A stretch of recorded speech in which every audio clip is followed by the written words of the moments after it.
మగవాళ్ళు నవధాన్యాలు వేయండి, ఆడవాళ్ళు బొమ్మలు వేయండి. అది లెక్క. ఏమంగళ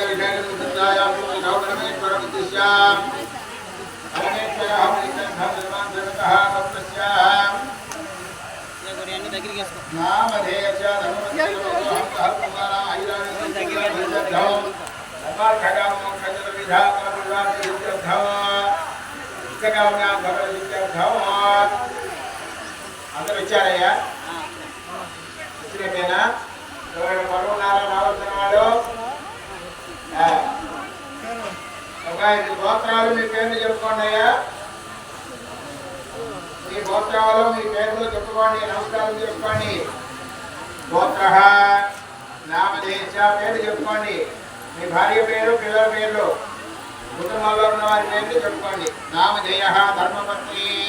అయ్యా మీకు ఎడంచేతి వైపు ఆడవాళ్ళు ఎడంచేతి వైపే కూర్చోబెట్టుకోండి. శ్రీమత నామధేయ